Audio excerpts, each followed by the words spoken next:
Hello, everybody, and welcome back to an episode that is very overdue. But hey, we're here now. We're doing it. We're talking about the Low FODMAP diet today, guys. Holy macaroni. It took us like 97 episodes to bring you a Low FODMAP specific episode. What kind of cuckoo banana stuff is this, Amy? What are we thinking? I know. I don't know what happened. The ball was dropped at some point, and... Dare I say, is this our slogan now? You get what you get on the IBS Freedom podcast. Like, I don't know what to tell you.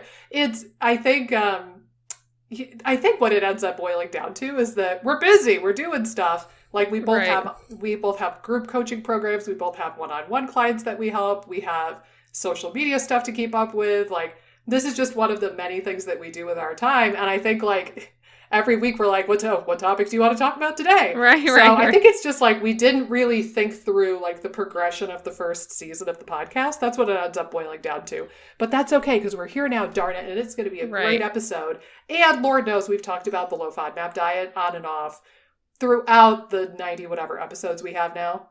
Right. So it's not like this is going to be completely foreign to people, but are you ready, dietitian? Oh my God. Hold on. What's that? Oh my gosh. Okay. So those of you not on YouTube missed out once again. I was doing like finger guns and I flicked my glasses off my face and they went flying across the room. Okay, I've got to play back that in slow-mo. That might get uploaded to the YouTube channel separately so people can just laugh at that in slow motion later. Oh, what the hell was I saying? Oh, dietitian. I'm careful now. Pop quiz. What does FODMAP stand for? Ready, go. Yeah, so FODMAP stands for fermentable oligomonosaccharides. I kind of put them all together. And polyols. Yep. So it's kind of a fun acronym. Don't we all love acronyms? We do. And except when they're not as fun. I feel like FODMAP's not necessarily the funnest diet to do. It doesn't mean it can't be helpful at times and done correctly, but not the funnest, I feel like, of the acronyms with removing foods, but it is what it is. It is. And, it's it kind of has a nice ring to it, I suppose, FODMAP. Yeah. But yeah, it's basically these short chain carbohydrates that are fermentable. So when you eat them, your body doesn't have the enzymes and the machinery to absorb them and pull them into your bloodstream, which means it ends up being the leftovers, the prebiotics for your microbiome. So when the FODMAPs get down to the colon, the microbiome starts chomping on them, making some gases and some short chain fatty acids and like all of their cool metabolites. And, it kind of cracks me up, actually. I have a lot of respect for the people over at Monash University and the people doing the research on this. And it is a very valuable tool when it's used correctly. Right.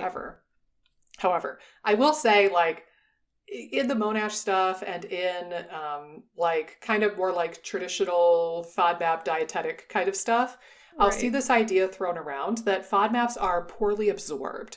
And it's almost like that's said as a dig, like, oh, these are poorly absorbed, so why would you eat them? And it's like, but that's why they're prebiotics. Right.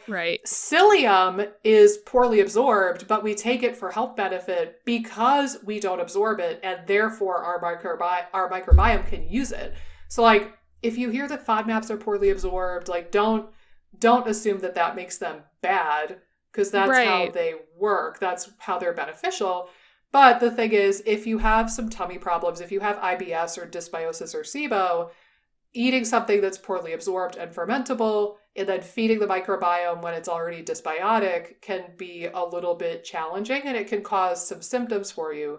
The key is to try to increase your tolerance to these foods rather than just eliminating them forever and ever and ever. Like, we want you to eat garlic again. We want you to eat avocado again. That's our goal with this podcast, I think. But yeah, I mean, I guess where do we start? Maybe if I might suggest, let's start with how we frequently see the low FODMAP diet used. Like the people who come to us or other practitioners, you might have a different perspective of this because you're in the dietetic field, but I have a very specific opinion of this because I see people doing low FODMAP where it's either self-directed, they Googled it, or, you know, their functional medicine doctor or their naturopath, or maybe their GI doctor put them on it with little to no instruction. But I'm curious, like, have you seen people, have you worked with people who who come to you on low FODMAP and they come from like another dietitian? So it's at least like a well-managed version of the low FODMAP diet? Or are the people that are seeking you out similar to me, where it's like people who come from the functional medicine space, the naturopathic space, or like the SIBO space, from like the bowels of the internet, and they're trying to manage their own stuff? I'm kind of curious. Yeah, it's such a great question. I would say generally when people have done the low FODMAP appropriately, it's been with a dietitian. So like generally when I've seen people, and I always will say like, oh, I'm happy that your GI doc referred you to a dietitian. Because that's usually what I see. If someone's worked with a dietitian on FODMAP, a lot of times it's through a referral from their GI doc, which just doesn't happen enough, in my opinion. Like, if you're going to put someone on a low FODMAP, it shouldn't just be the sheet of paper that the GI doc is like, here's a whole bunch of foods that you don't eat, and we're not going to discuss it about how to go about it, and how to reintroduce. Strategy. Right. No off-ramp. So, I mean, that's probably more common than not, but I think I have seen specific cases, and they tend to be much better managed from a diet side of the spectrum when a GI doc refers someone to a dietitian, and the dietitian can actually walk you through the diet properly. Yes. 'Cause like, to me,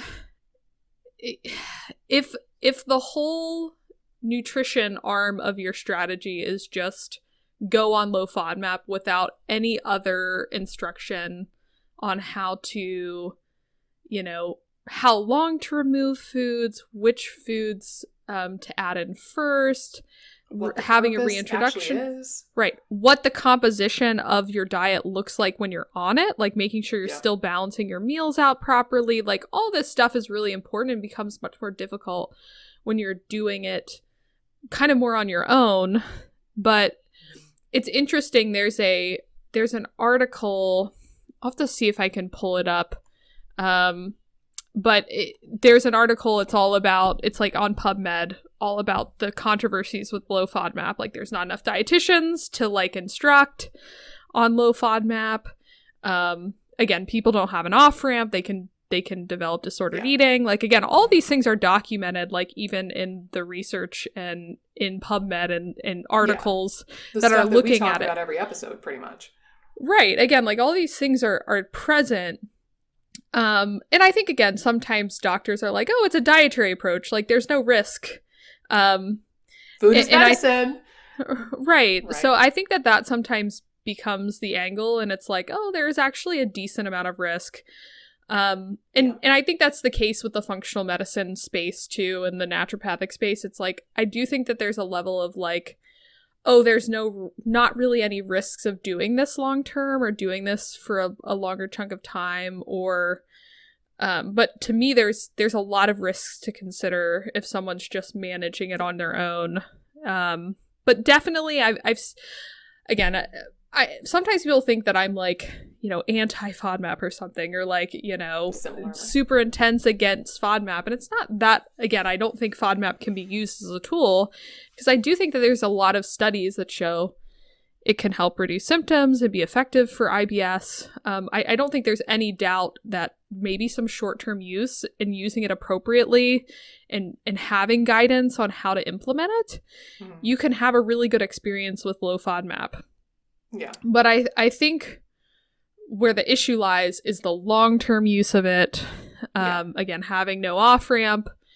And again, there's a lot of other strategies too that might be less restrictive that you could try first. And again, there's a lot of other things outside of diet that can reduce symptoms too. And I think a lot of people just get locked into the idea that, oh, I have to like control symptoms dietarily, when there's a lot of different levers that you can pull on that will reduce symptoms, that have less risks than even low FODMAP does. Yeah.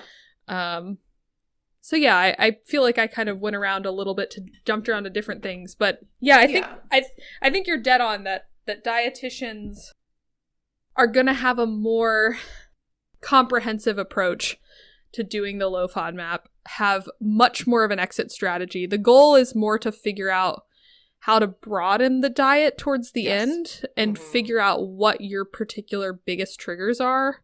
Yeah. Versus you being low FODMAP forever or being kind of full strict or else, which again tends to be, I think, sometimes the functional medicine sphere. It's like there's the goal of the diet to begin with was a short-term tool to figure out triggers, not necessarily like this. Right. Not the starving out the SIBO for forever, that kind of thing. Yeah. Yeah, and that segues beautifully into, again, I'm going to give my own profession a lot of shit because it's, I kid you not, like, again, the people who, kind of like what you said, the people who go, like, to the GI and they get referred to an RD and they do low FODMAP that way. Like, I don't work with those people very frequently because I think those are the more well-managed cases where, like, they're not going to be as prone to developing food fear, like irrational food fear. They're not going to be as prone to developing nutrient deficiencies and, like, caloric deficits and disordered eating behavior. And it's just like the people who have worked with a dietitian doing low FODMAP probably don't seek out our care nearly as frequently. But it's the people who go on the Facebook groups or the YouTube channels. Like, I mean, I have a YouTube channel. I'm semi-guilty of this in a way. Like, I'm trying to get information out there and, like, helping people in whatever way I can. But there's only so much you could put in a free YouTube video or, like, there's only so much customization that can come from that. But, you know, it's the people who find low FODMAP on the internet and they do a DIY version, or they are told by their functional doc, their integrative doc, or their naturopathic doc, oh my God, you have to do this because of the SIBO. And it becomes this, like, dogmatic, quasi-religious way of thinking about it, right? Like, just like, you know, the vegans will say meat is intrinsically bad and evil and horrible. And like, if you even look at a steak, you might as well murder a kitten.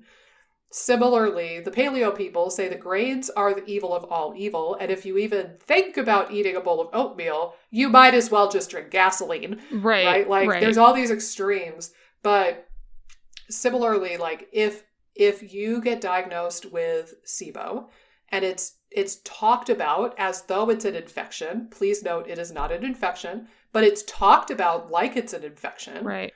And you know, you have this bad boogeyman that you want to kill and starve and get rid of or eradicate. And then it's like, oh, and these foods feed the bad boogeyman.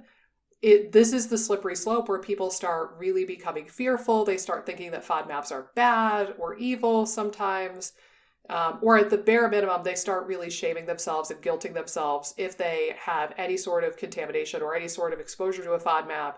And there's this weird feeling of like, okay, I have to do this forever, or I'm going to have a relapse, or like I have to do it, you know, for X amount of time. And I have to, you know, if I like look at an apricot, I'm going to feed the SIBO and get bloated again.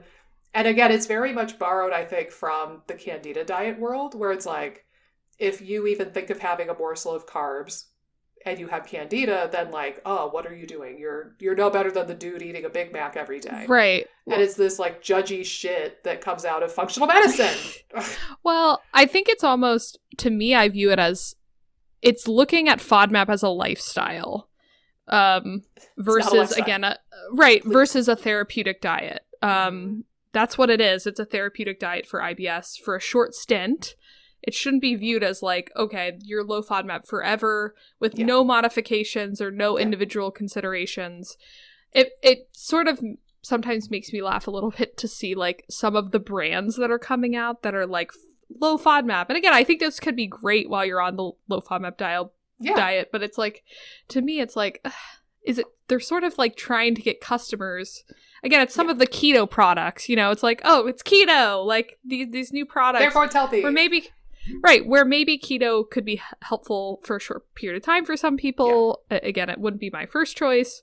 but like I could kind of see it maybe as a therapy for a period of time, but not like a long-term thing. Yeah. Again, it's just interesting to me, like some of the products that come out, it's like, this is like kind of supposed to be a short-term thing, but like even those products sort of sell it as more of a lifestyle. Yeah, or like I think I've seen like one of those mail away food subscription, meal subscription type things. Right. I think I've seen that even for low FODMAP now.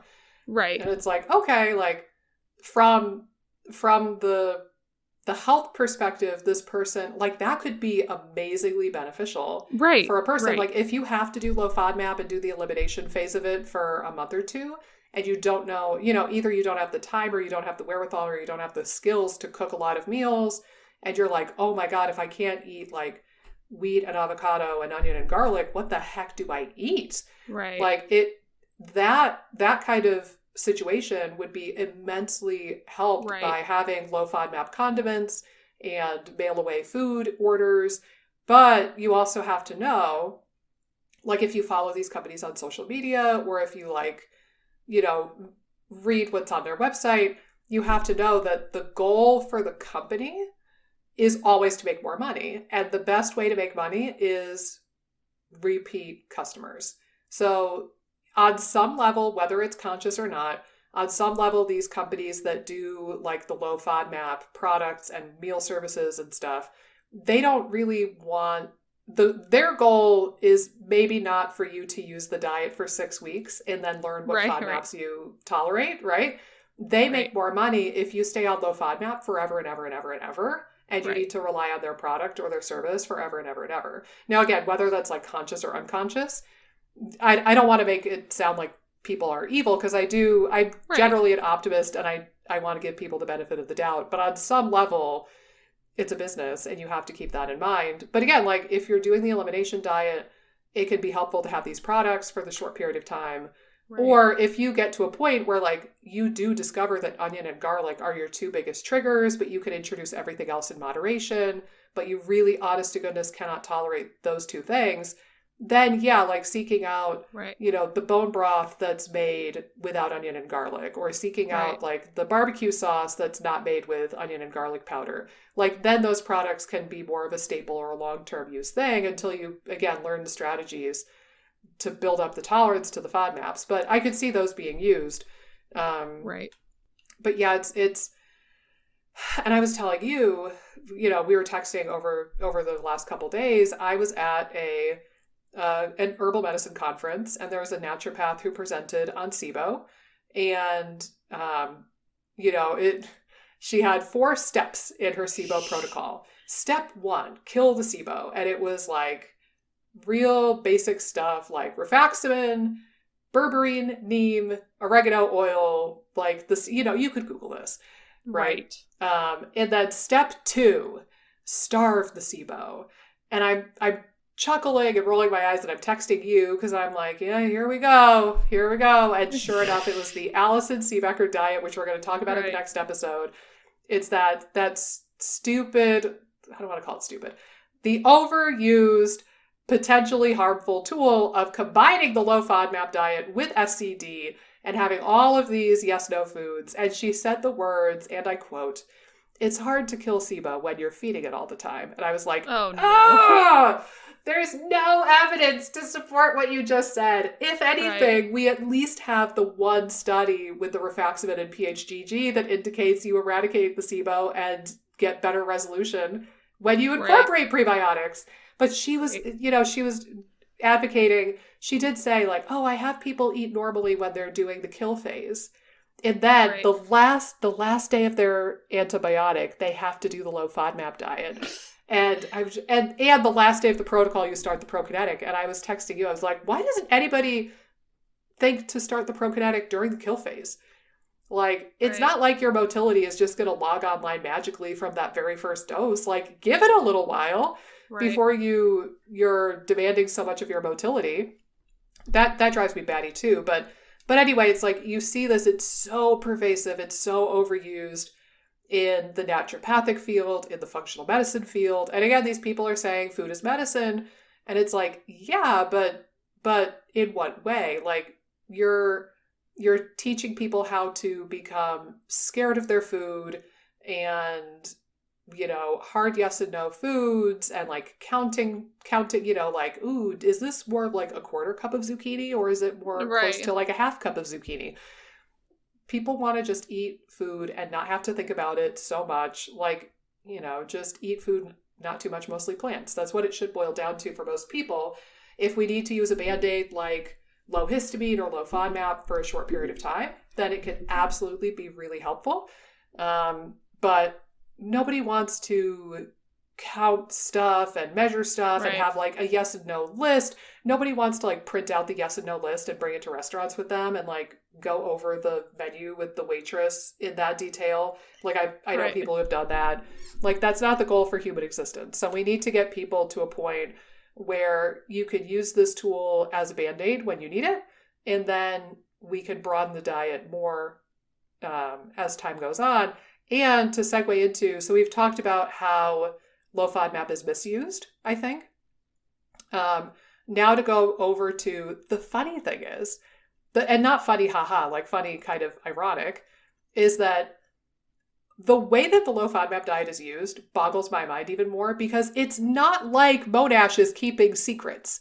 They have an online course that practitioners can take. It says it's for dietitians, but like I've taken it and I'm not a dietitian. Like any practitioner can take this FODMAP course. It's amazing. It's very reasonably priced. It's like $400 or $450 or something US. Like no doctor or no chiropractor or naturopath has any excuse to not take this freaking course. And they put out information. They have an app. They have a great website. There's so much information out there, and they're extremely clear and extremely forthcoming with the proper way to use low FODMAP and what the intention is, what the methodology is. And they talk all throughout that.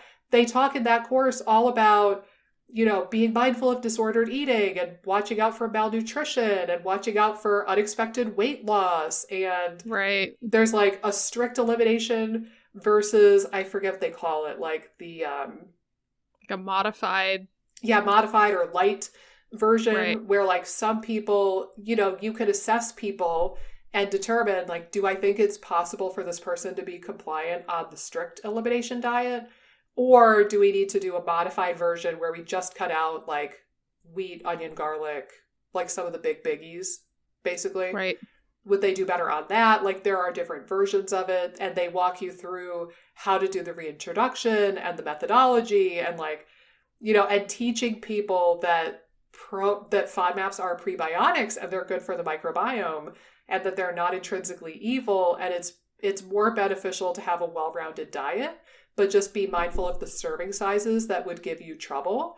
And it makes me mad. And it boggles my mind that all of these people are willy-nilly using the low FODMAP diet. But again, like the information is out there. If you have a computer and like $400, which most practitioners probably have $400 that they could spend on this, there's no excuse to not take this course and learn the proper way to use this damn diet. And yet nobody does outside of the dietetic world. It drives me bonkers. Well, I think, again, what you're describing is there's nuance to this, in that you have to sort of understand what the nuance is and how to implement the diet is, and just most practitioners don't. It's like, oh, just follow this, whatever.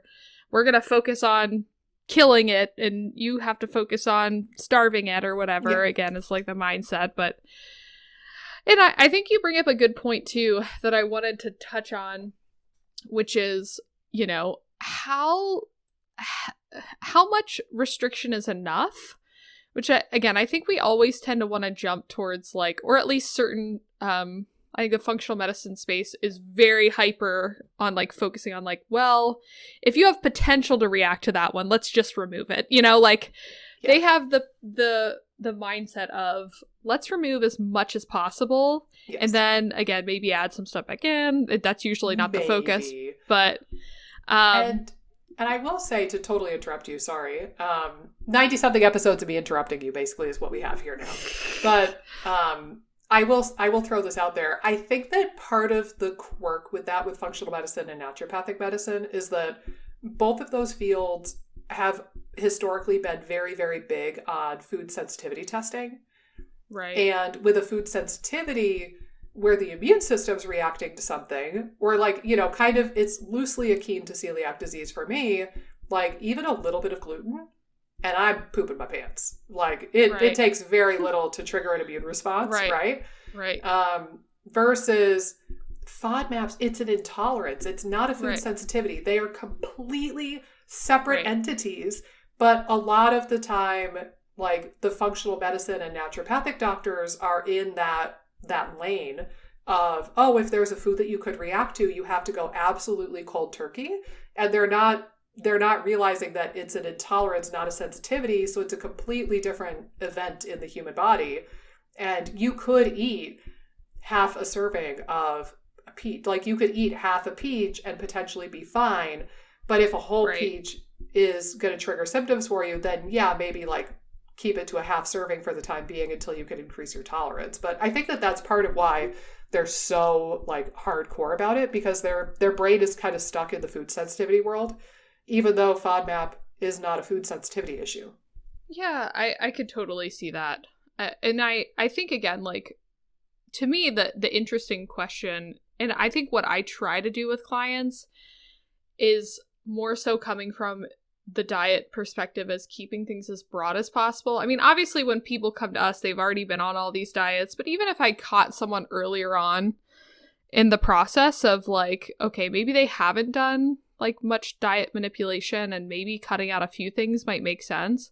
So again, I would potentially start most people with more of a modified, like lesser extent FODMAP diet, because again, I think quality of life's a lot better. I also think there's kind of some interesting studies. I pulled one up just to have it. It wasn't an overly large study, but it kind of compared how the removal of FODMAPs compared to the Mediterranean diet. That was more like balanced, like a more balanced kind of style Mediterranean-ish diet. Yeah. With gluten-free. So like it had compared the 3 different diets. And all of them had reduction in symptoms. From a bloating standpoint. But like again, the balanced one had more FODMAPs in it. Yeah. In particular, but it said, so they compared these diets. The 3 diets all reduce symptom severity, bloating, abdominal pain, and improve quality of life. 3% of the patients expressed a preference for low FODMAP, 11% for gluten-free, and 86% for the balanced diet. So you have people that, again, like just kind of working on nutrition in general and, you know, working on working on meal balance can also help with and have like a more of a Mediterranean style balanced diet.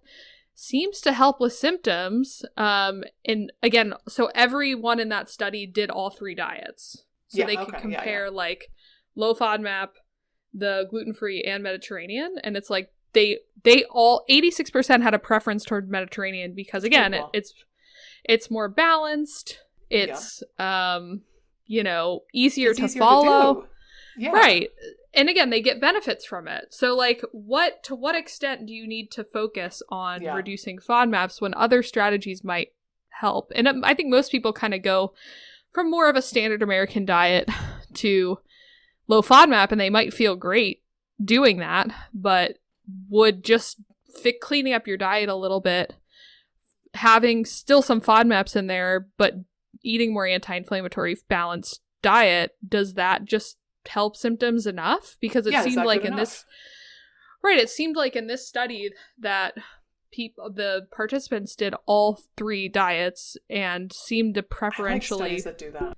It's such a cool model, because then you kind of eliminate that, like you're really getting a good sense of what's going to help the most people with a model like that. But yeah, it's like good enough. I've always been such a fan of good enough. Right? Like, why expend more time, more money, more stress than you absolutely have to? And this is something like my husband and I are very similar in a lot of ways and very polar opposite in a lot of ways. I married somebody who's a little bit more prone to anxiety and high strung than I am. I'm very type B and laid back. All my life, I've been a big fan of good enough. Good enough. Right. he comes from more of the world of like a little bit more perfectionistic, Right. like straight A kid kind of a thing. And I find myself reminding him very frequently in our adult life, like, it's good enough. So it doesn't have to be perfect. It's good enough. And this is a great example. Like, do you need to cut out every morsel of every FODMAP on planet Earth? I highly, highly, highly doubt that's the case. Right. Even for the most severe IBS and the most severe, like the people who have every root cause possible known to man, you probably will find that you can tolerate some FODMAPs. It's just a matter of kind of playing with it. But another study too, I didn't pull it up here, so I don't know the title, but there was a study that looked at yoga versus low FODMAP diet. Have you seen that study? I haven't. That was pretty wild too. I forget how many years ago it was. It was at least a few years ago. But they had one group of people do the low FODMAP diet for IBS control, and one group did yoga twice a week. 2 days. That's it. Right. Not every day. Not twice a day. 2 days a week. One yoga class. Same outcomes. Right. Same outcomes. So it's like, all right, would you rather spend 2 hours a week doing yoga or, missing out on events and modifying your diet and missing your onion and your garlic and your avocado? I think that speaks to the gut-brain axis and the vagus nerve, which we've talked about ad nauseum at this point. But it's not to say that yoga is going to be the miraculous cure for everybody with IBS, but for a fair whack of people, that could be a really huge piece of it. And then you don't have to overly rely on the FODMAP restriction thing. Again, maybe you're still careful with like wheat, onion, and garlic, but you could do everything else. Like, that's pretty doable. Well, and I think, again, like, it's so important, I think, to look at the overall cost of your resources that you're going to have to invest in low FODMAP, because, and that's why, again, I don't really use it as a first line approach most of the time. Not that, again, I can't at some point use it as a tool in certain cases, but, I think with FODMAP, it's such a high level of resources that you have to use to maintain that diet that you can't focus on stress, that you can't focus on vagus nerve, or at least make you more stressed half the time. Right. It's going to make it a lot harder to diversify your resources to other areas that could be really beneficial. And I think, again, like, there's a lot of interesting studies like that. I know, like, again, this is non-sponsored, but like the Nerva people try to compare, like with hypnosis and the low FODMAP, they do a lot of comparison, like, looks at that.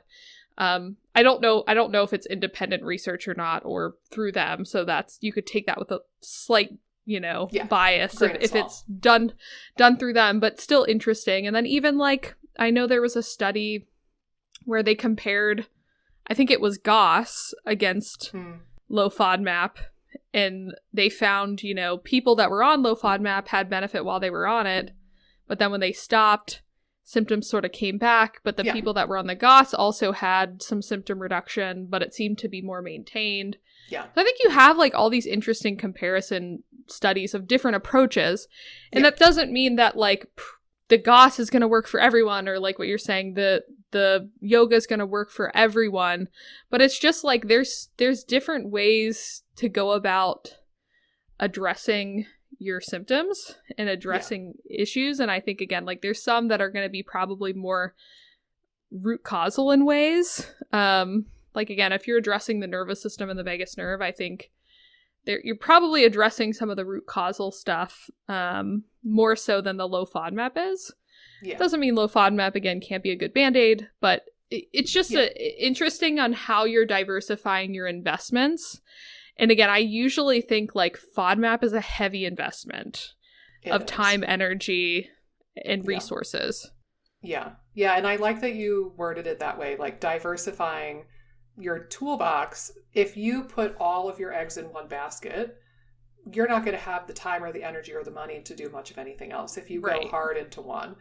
But again, like, if you maybe do a modified version of low FODMAP, where you just limit or eliminate onion, garlic, wheat, barley, rye, right? Like those are the really big ones. The FODMAP grains, onion, and garlic. Those are the three biggest offenders for most people.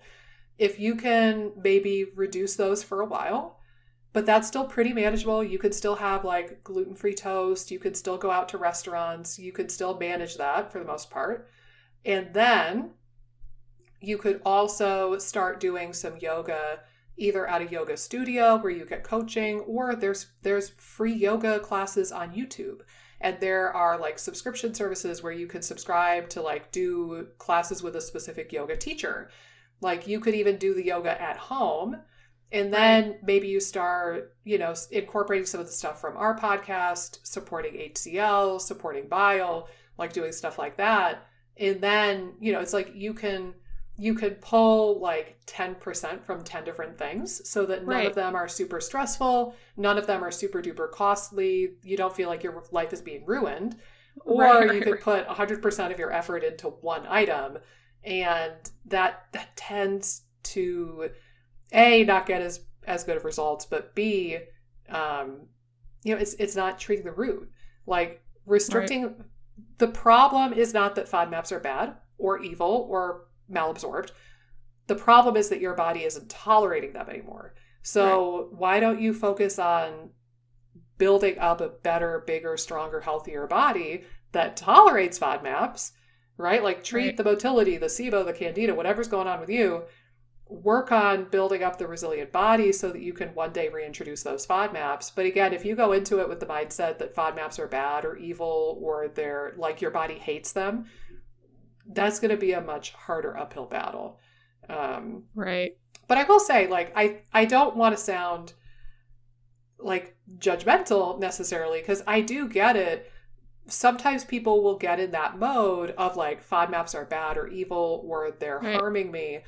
Either because an authority figure that they trusted told them so, right? So like you sought out the care of a functional doctor or a naturopath and you put your trust in them. You paid them a boatload of money and then they told you that these foods are bad and that you are bad if you feed the SIBO. Like that freaks up your mind, first of all, and can make you think untrue things. Kind of like akin to brainwashing in a way. The other thing is that our brains are really smart and can pick up on patterns. So if you eat, you know, if you eat like a garlic dip and then you feel bad afterwards and you have like horrible diarrhea and bloating and like somebody asks you if you're pregnant because you're so bloated, like you make a mental note of that and you're like, ooh, I don't want to do that again. And then if it happens a second time, you're going to be like, oh man, like I really can't touch garlic. And like, people can have such severe symptoms that it is very scary and it is very painful. And it's a logical response sometimes to become fearful of these foods. But I just want to let people know that they're not bad. They're not evil. It's just that your body is having a hard time processing them and tolerating them right now. But you can build up your tolerance and you can get them back in. And actually, like, this was not planned, funny enough, but I'm wearing my t-shirt that says, you can enjoy FODMAPs. Like, I think that everybody can reintroduce most of the FODMAPs, if not all of them. It's just a matter of what you need to do to get there and how long it'll take. But like, it's like the food fear and the PTSD, like the medically induced PTSD side of it. You've got to be mindful of that.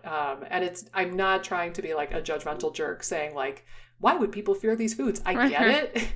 I do get it. It's just that I kind of want to like tell you the truth. The truth is that these foods are not trying to harm you and they're not intrinsically bad for you. They're actually very good for you. And to that point, even the people who came up with the dang diet, the people at Monash University, they have that all throughout their stuff. All throughout their stuff. They remind people that these foods are healthy and they're prebiotics and that they're good for you and that nutritional diversity and nutritional adequacy is number one most important thing.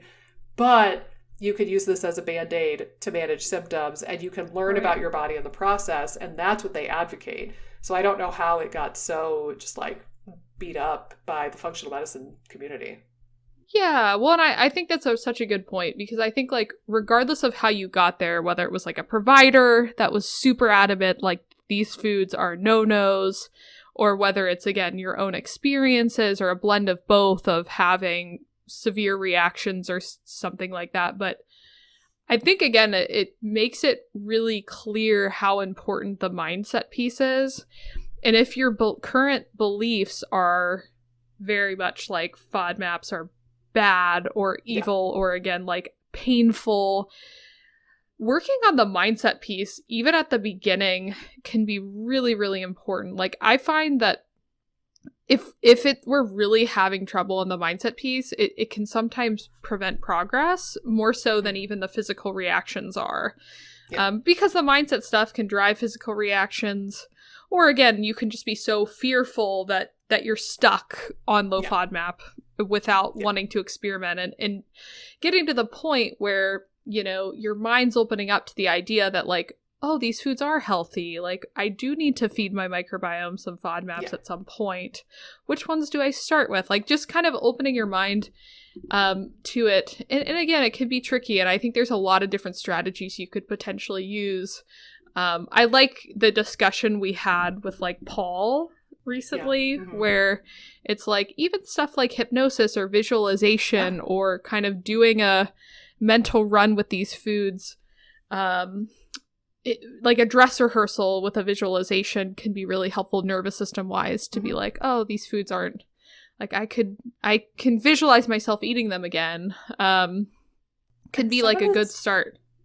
Yeah. And I was going to say it's almost like trusting that the food is healthy for you and also trusting your body. Like, a lot of this goes back to just trusting your body again. And that's a big part of that medically induced PTSD thing that we talk about, where it's like a lot of people feel like their body's broken, their body betrayed them, they did something wrong, and that the thing that they did wrong harmed their body in some way. And there's a lot of, like, guilt and shame and yuckiness, just a lot of yuckiness that's going on in the IBS and the SIBO world. Like, what did I do to cause the SIBO? What did I do to cause the IBS? This is all my fault. My body hates me. My body is broken. And I think a part of the healing journey is learning how to trust your body again and kind of like resolving that sense of betrayal and that sense of yuckiness and just loving and appreciating your body. And sometimes that comes with time. Sometimes that comes from, like, making progress. Like, as you feel better and better, then you start to trust your body. Like, the proof is in the pudding. But I would almost propose too, I think it's more of like a Santa Claus kind of thing where, like, what is it they say in like Elf? Believing isn't seeing is believing, or vice versa. I forget. Anyway, like, you need to believe in Santa Claus before you see Santa Claus. Right. That's the idea. So you need to believe that your body is capable and trustworthy and your body loves you and your body is capable of doing this for you. You need to believe that first before it actually does that. Otherwise, like, it's a lot harder to get to the point where your body is functioning great. And then you can go, oh, I guess I can trust you now. Like, you usually have to trust your body a bit before it demonstrates that it's trustworthy, ironically enough.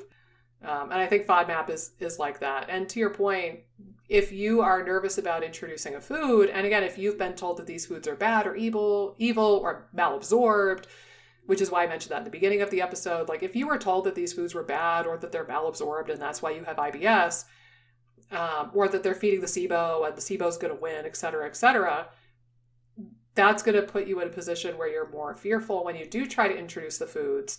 But again, like, talking to somebody who's done this before, like a dietitian who's been through the Monash training, or somebody who has a more balanced approach like Amy and I, like, that could be really helpful to get you clarity and just reassure you that no, like, I just talked to somebody yesterday from one of my FODMAP Freedom students. She went through the program and she's like, yeah, I'm eating all the things now. And she even confessed, she's like she got kind of quiet. She's like, I'm even eating gluten again. She's like, I don't know if that's okay, but, like, I'm doing, the sourdough, the fermented, the, like, organic, the hippy dippiest gluten bread you ever imagined, right? Like, heirloom grains, like Ezekiel, homemade, kind of sprouted, right? All the things. But she was like, almost like looking for permission, right? She was almost Right. like sheepish about it. Like, I don't know if this is okay, but I think it's okay. Like, I feel okay. Is that okay? Should I not do gluten ever again? And we ended up having a conversation of like, that's fine. Right. You need to trust your body that it would tell you if that was not okay for you to do. Right. Like my body still does. And I don't know if I told you this. Side note, just one like little selfish moment about me. So I got glutenated like last weekend or the weekend prior over the stupidest thing possible. Do you want to guess what freaking food gluten was in that glutenated me? You can tell it's not like bread. A dressing? No, good thought. No, it was a vegan popsicle. Oh no. Or, like ice cream bar on a stick, I should say. So Target brand, people, watch out if you are a celiac.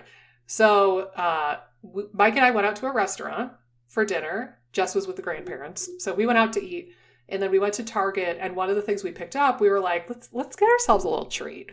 Yeah. So we got, it's like ice cream on a stick dipped in chocolate kind of a thing. And it's the Target brand, vegan, it's like coconut milk ice cream or something. And we're like, oh yeah. And it had like a vegan, like caramel sauce in the middle of the thing. And we're like, that sounds scrumptious. So we get home, we eat our ice cream on a stick thing. I kid you not, within 10 minutes, I had abdominal pain that would rival labor pains. Like I was holding my breath until it passed, and I was like, what is this? And then it became very apparent that I would have to poop very soon. And we were watching something on YouTube, I think. And I was like, pause that. Pardon me for a few. And TMI, had very wicked diarrhea. Right. And it was like 8 minutes. And then my body was like, okay, we're good now. We're done. Right. And then I like had a normal evening the rest of the evening. But I came downstairs and I was like, that was weird. I was like, I thought that what I got at the restaurant was safe, and the waitress herself was a celiac, actually. Right. So, like, we had a moment, and, I thought, okay, I think that the food was okay at the restaurant. Maybe I should call them and confirm. And Mike was like, oh, maybe it was the ice cream. And I was like, no, that's dumb. Why would they put gluten in a vegan ice cream bar on a stick? I kid you not, there was wheat and corn in the stupid vegan caramel sauce in the middle. Oh my gosh. I was like, why? Why is that in there? There's no need for this. This is stupid. So anyway, I got glutenated. But I forget where I was going with that tangent exactly. Yeah, I have no idea where I was going with that story. I'm sorry. It probably had a point, and then I just got so like irritated by the fact that they put wheat in the dang vegan caramel sauce that now I'm just completely derailed. I feel like maybe we're like you're inheriting some of my pregnancy brain fog, kind of like how like you could share like cycles with someone. Yes, because whenever we're synced up, our pregnancy fog. I think it was that when I was at that herbal conference over the weekend, we were staying with a family friend, and we were up, like Mike and Peg and I were up until like 12:30 or 1 o'clock in the morning every single night shooting the shit. And then I had to wake up at like 7 the next morning and go, drive to my herbal conference. And Mike got to sleep in, and Peg was up because she was doing barn chores. But I think it was just like, I haven't gotten enough sleep the last couple of days, but I'm going to work on recovering from that. I texted and was saying, I was like, I blame the crazy lady that kept us up until all hours of the night. So I think that's why my brain's a little farty. Oh my God. I get it. By the way, this is a FODMAP story, kind of. So my dear husband makes the most amazing chocolate hummus. It's so good. We saw it in a grocery store a while back, and he was like, ooh, that's intriguing. I was like, no, it's going to be gross. And then he made it, and it's freaking scrumptious. And he made some chocolate hummus last week so that we could bring some to share with Peg and introduce her to it. And Jess was having some chocolate hummus with like little, we got like pretzels, and she'll dip it in there.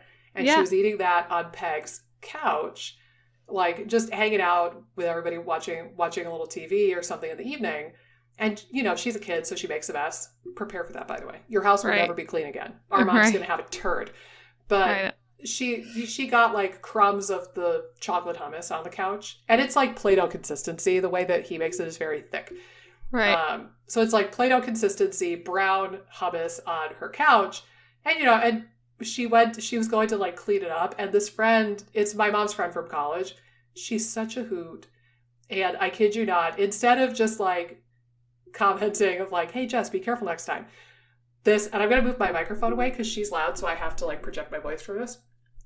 Peg's response as she's cleaning up the little crumbs of the chocolate hummus, she goes, oh my God, did you poop on my couch?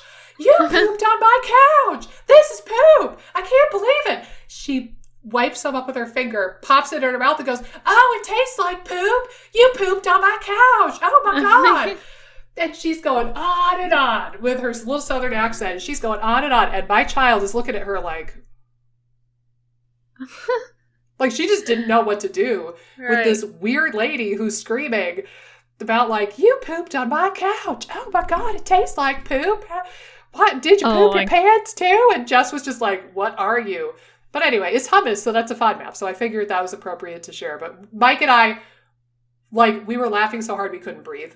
Like, it was that kind of laughter because it was just so, like, over the top ridiculous. And it was very on brand for Peg. But we were cracking up, and Jess did not know what to make of somebody who was that weird. It was hilarious. Right. I feel like Peg's a good name for someone that does barn chores and has a barn. Yeah, I call her the Pegasus. Oh. Yeah, I'm like, hey, Pegasus, we're coming to visit you. Yeah, so Jess got to run wild and free with 11 chickens, 3 horses, 2 very large dogs, and 2 cats for the weekend. And she was in her element. She thought, and baby groundhogs.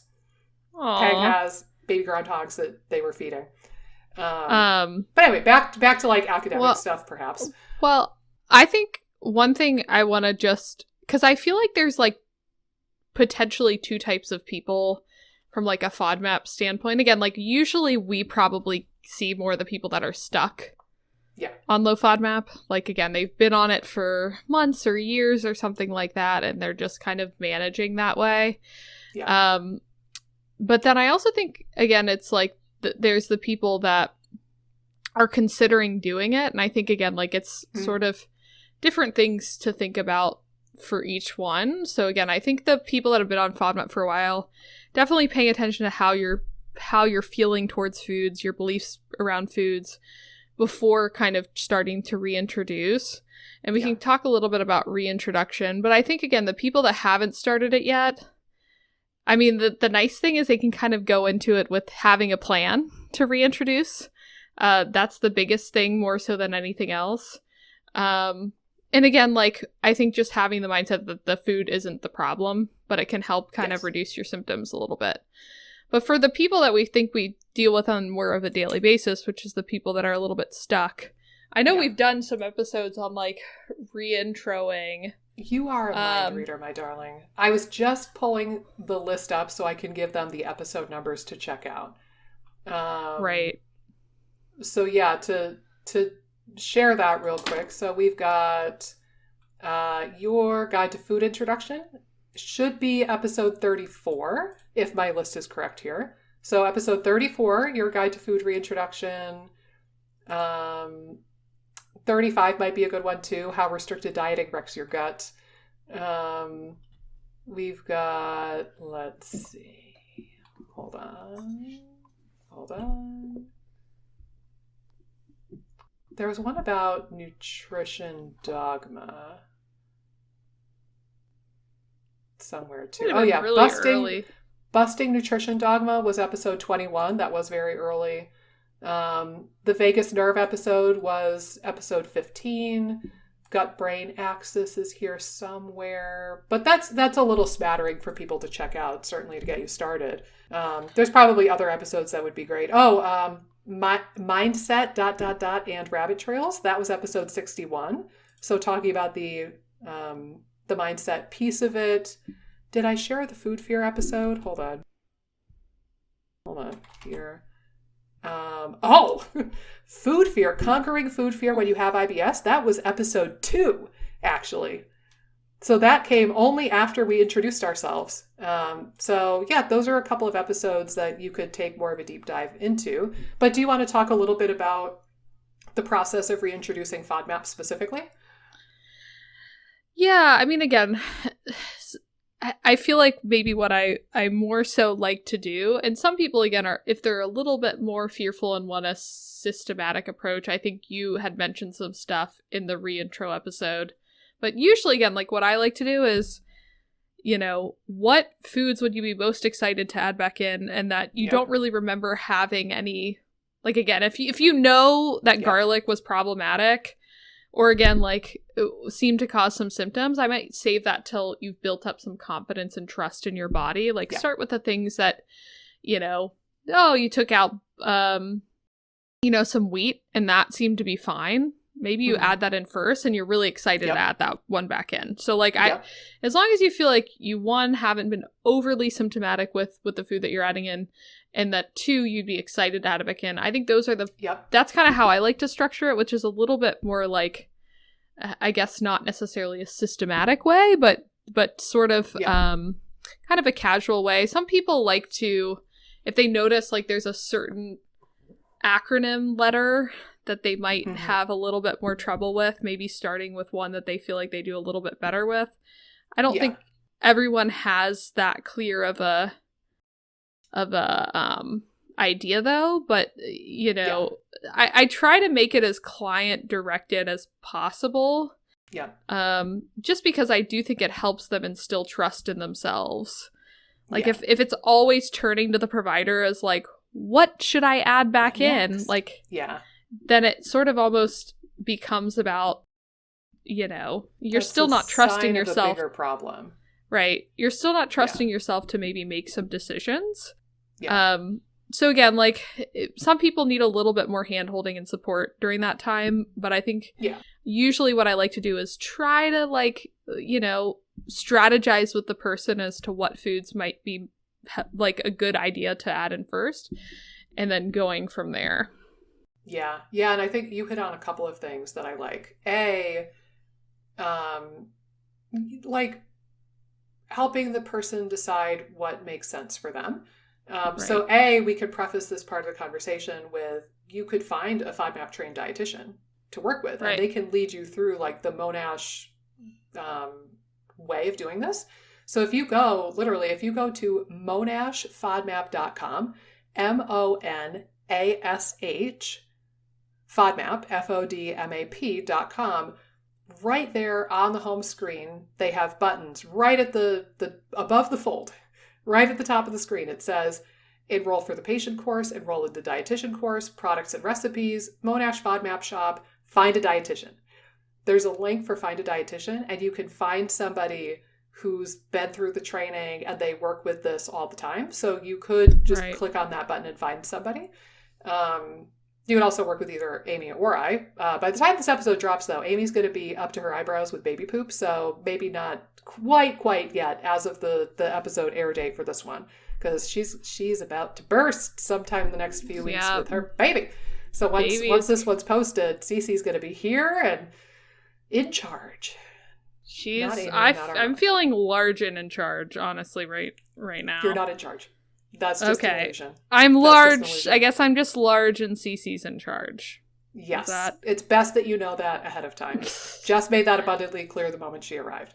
Oh my god. But anyway, so you could always work with somebody if you do feel like you need that support. I think that's a great way to go about it. But yeah, there's this balancing act between like, work with a professional, get some support, get a different perspective so that your bias and your food fear don't kind of ruin the whole thing for you. So you want some support from a provider or a dietitian.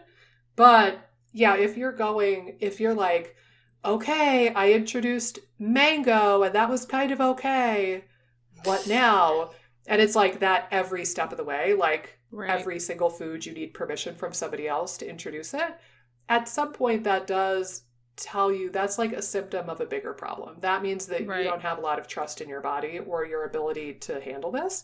So it's like, get a little bit of guidance, but if you notice that pattern where you're like really, really anxious and scared and it's like you need the provider to give you permission to do something, that's symptomatic. And like the person I talked to yesterday that I mentioned who's eating gluten, like she was basically asking me for permission to eat gluten, even though she told me that she feels fine.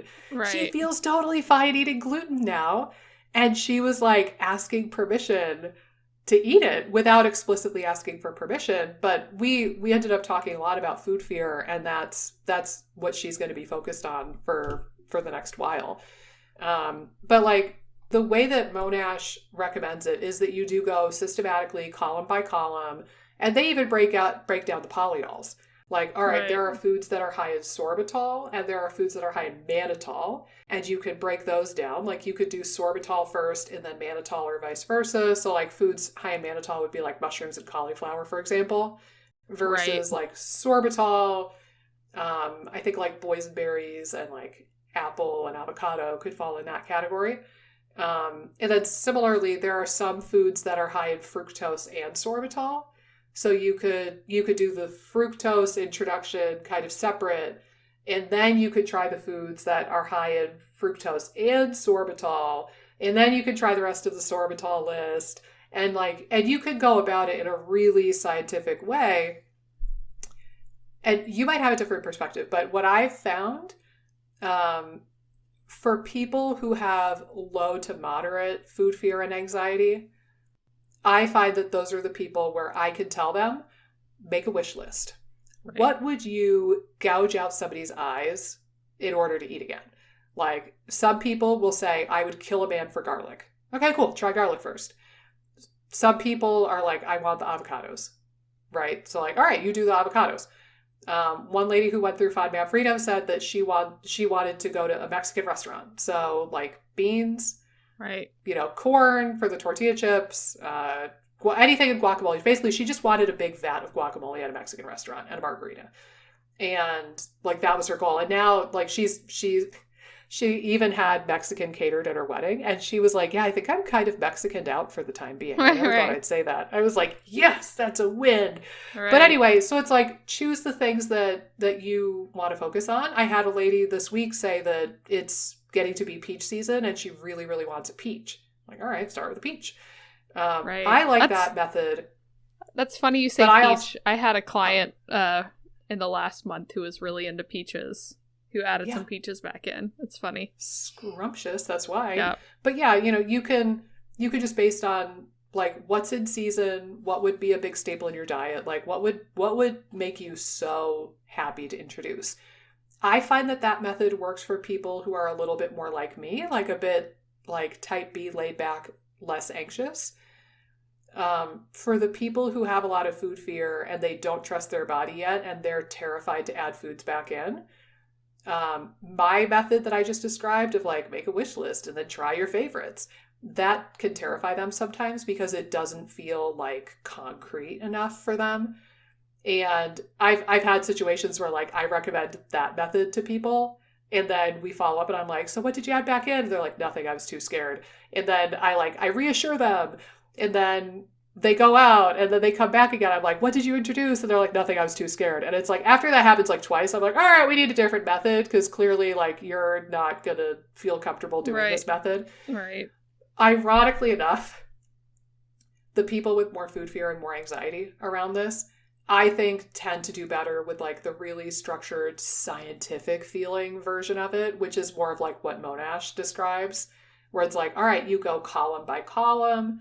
You introduce a food that only shows up in one column first.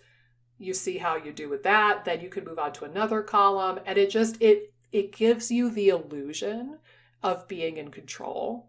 And it gives you this illusion of like a safety net. And like it feels more data centric somehow. So even like for people who are really like left-brained, like engineers and mathematicians and accountants, like people who are really into numbers and data and tracking stuff, I think that those people sometimes do better with this method also because they like that feeling of control. And again, like that's symptomatic of a bigger problem. Right, like, right. You need to work on trusting your body and trusting your food again.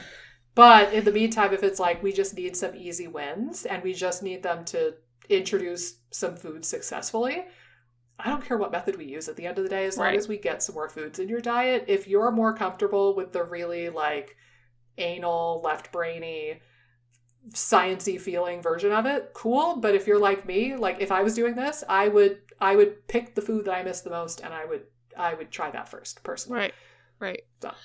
Yeah, again, like I think there's I feel like there's been a few cases where I've done it in that way, where it's like, oh, what FODMAP particularly might be the least FODMAP-y of the FODMAP, like what should I add in first based on that type of methodology. But I think usually if I have someone that has really severe food fears, sometimes I might not even like start right out the gate with like, you have to add this food in the next time we talk. It's more like, why don't you start like visualizing a food that even the process of like working up to adding the food in, and then we'll talk about it next time, like how you'd incorporate that. And again, I think it sometimes becomes about a slower introduction. Like, I almost think the process becomes slower from my end versus, that tends to be how I go about it. I think for the people that have the really significant food fears, usually I'm just saying, like, why don't you pick just one food that you're adding in the next 2 weeks? And like the smallest, babiest amount that you feel comfortable eating, that would still be progress. Nibble. Yeah. Right. So like from my standpoint, sometimes people just need, like, their starting point is going to be different. And like the process, the speed of the process is going to be different based on the degree of the fears and where they're at. But yeah, I mean, again, I think whatever works, as long as things are kind of moving in a good direction and there's progress. Like, again, it doesn't have to be perfect, or each journey doesn't have to be the same, to where this person did it this way, this person did it that way. But again, I think the people with the severe sort of food fears, and again, if you've been on these diets for a long period of time and you're just like, oh my God, this is so terrifying, just try to take the most babyest of baby steps. Like, even if you're buying something, I have a client who, which again, this is kind of wasteful in a sense, but she bought kefir like 5 times, and it just like kept expiring. Like, every time we talk, it'd be like, have you tried the kefir yet? And like, she was trying other foods, but it was just like this, because it was fermented, it was like a hard mental block for her to get over. Yeah. And then finally, again, now she's like obsessed with kefir, and she drinks it every night. So it's like, it's just, even if you feel like, again, things are going slow and you're kind of hitting a wall, I've seen a lot of people get over the walls, even if they're kind of just doing baby type steps in the right direction. Yeah, and I think, like we've said, and again, I'll give credit to Monash, like, they put this in their course too. Right. Like, doing adjunctive stuff, like cognitive behavioral therapy, or hypnosis, or talking to a therapist, or talking to somebody like one of us who, like, understands food fear, and we can help you work through it.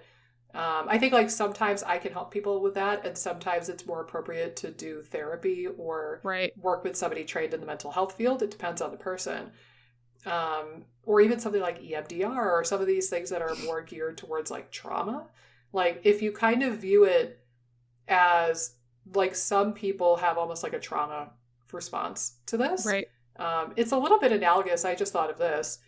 I've seen people where they're like, I got food poisoning and I was never the same since. Right. Right. And like, one lady, I ate a hot dog from a downtown Chicago street vendor, and I was never the same since, and I will not eat another hot dog for the rest of my life. Right. Right. Because like, she remembers, her nervous system remembers, and is traumatized. And it remembers, oh, the last time I ate a hot dog, I was violently ill, and then I was never the same since. Right. So like, she's just like, nope, never again. And similarly, there was a woman, she got food poisoning from like some eggs, I think. And she got severely sick. And then her IBS just was totally bonkers after that. And she told me, she's like, I'm never eating eggs again. It's like, okay, yep. But if you think about like IBS can suck really badly and SIBO can suck really, really badly. But if you think of it as like a little bit less of an extreme version of food poisoning, what happened with those people of like, oh, I ate avocado and then my IBS flared up and I was on the toilet and somebody asked me if I was pregnant because I was so bloated. Like that's less severe than like vomiting and having diarrhea all at the same time and getting so dehydrated you have to go to the ER. Like it's maybe not quite on the same level as like a really bad food poisoning. Right. But it's kind of like it's cousins, right? Like it's a pretty close. Yeah, it's a pretty close neighboring event and it's still traumatic. And again, like if you kind of view the food fear as like a trauma response rather than like an irrational fear, that can help because then you can start thinking about how do I work on like the unconscious part of my nervous system? And again, like acupuncture therapy, meditation, deep breathing, like hypnosis, whatever it might be for you, hypnosis. Like, how do I calm down and talk to and reassure that unconscious part of my nervous system instead of focusing all of it up here with like talk therapy and that sort of stuff? But yeah, I think, and I like what you said too about choosing foods that you're reasonably sure you're going to tolerate. I find that's pretty common, especially the people who go on low FODMAP for SIBO purposes specifically. And they're told this by their provider. Right. Like I remember one lady was like, yeah, my functional provider told me that he thinks I have SIBO and therefore I have to do low FODMAP. And I remember her saying like broccoli, like she never had a problem with broccoli, but she was told to cut it out entirely. Right. And she just knows that she would do fine with broccoli. And I was like, well, why don't you eat broccoli? Like, go ahead, go try it out. And she was apprehensive because this practitioner put this food fear in her head. But lo and behold, she did fine with broccoli when she reintroduced it. I've had that happen with eggs. Like a functional provider told her that eggs were like the worst thing ever for her brain and she's terrified to eat eggs. I've seen that but similarly, like recently I had somebody, she was like, well, honestly, I never had a problem with cauliflower. Right.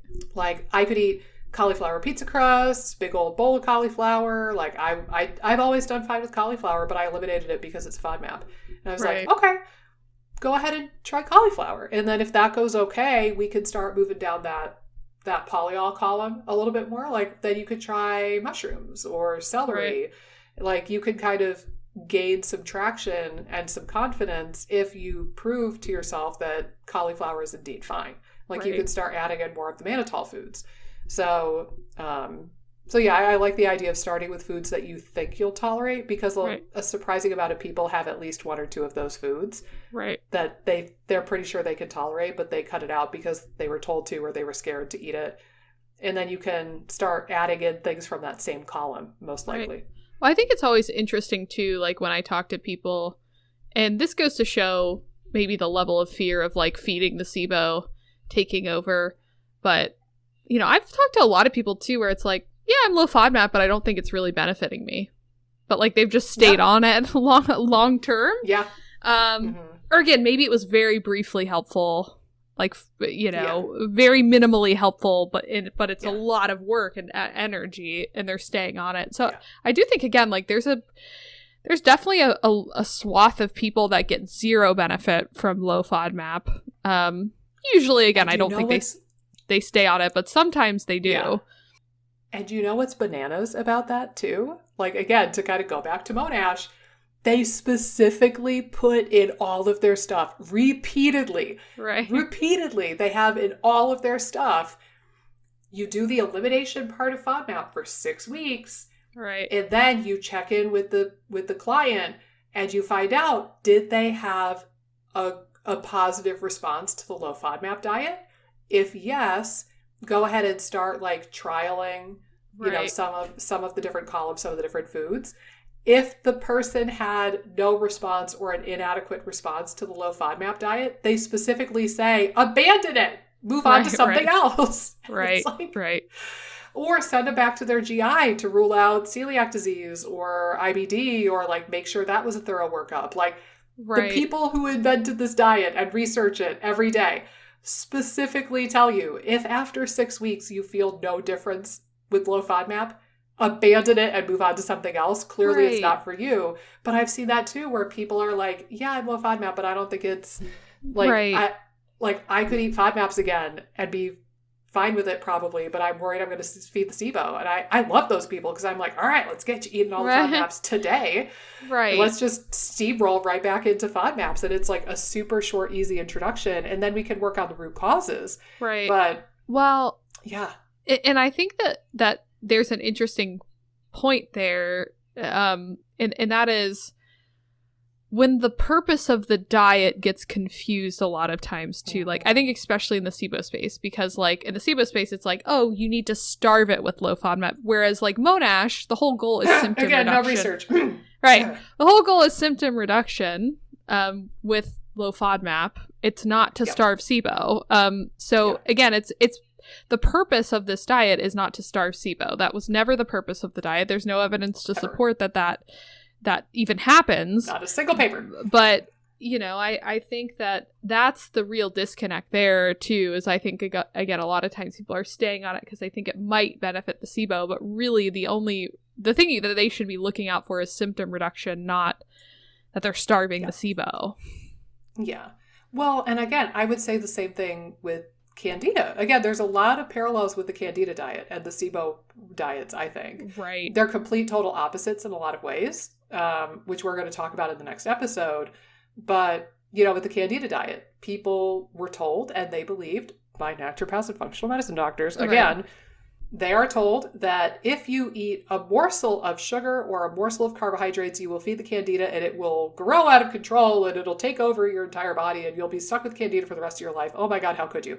And it's like, I mean, I do think if you have Candida overgrowth, like for real, if you have Candida overgrowth, you know it's a thing for you, antifungals help you, like, then by all means, like, don't go pounding down a bunch of Twinkies and candy and stuff.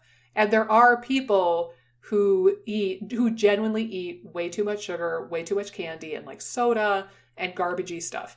But if you eat a reasonably healthy diet and you have like potatoes and sweet potatoes and rice and a little bit of honey or maple syrup, and you're not going hog wild with it, then I think that those are perfectly fine to leave in the diet. Yes, even if you have Candida. There are other reasons why you got Candida. You know how I know that? Because there are people walking this planet Earth who eat a boatload of sugar, and somehow miraculously they do not have Candida problems, and they perplex the rest of us. But there are people who eat one drop of honey and they think they have a Candida flare from it. And that could be true and it could be perceived. But it's like, what's the difference between those two people? Like, why does the one person swill down, you know, Coca-Cola and ice cream and Reese's peanut butter cups and garbage food and they don't have Candida overgrowth, but then this other person has like one drop of you know, maple syrup and they get thrush and a vaginal yeast infection. Like, there's something different about those two people, and it's not the amount of sugar that's doing it. Like, you've got to look at other factors like we talked about in the Candida episode too. So I feel the same way with SIBO. Like, there are people who eat boatloads and boatloads and boatloads of FODMAPs. I'm one of them. Like, I pound down a lot of onion and garlic and avocado and inulin and I don't have any problems with it, but I've worked a lot on my gut and my motility and my gut-brain axis over the years. So I think I have a body that can tolerate FODMAPs right now in 2022. That might change down the road. I might need to work on some stuff again down the road. And like years ago, I don't think I tolerated FODMAPs, but I didn't know what FODMAPs were. But anyway, yeah, so your tolerance can change as you work on stuff. And actually, that accidentally brought a thought into my head. And then I know we need to wrap up so you can get to your chiro appointment soon.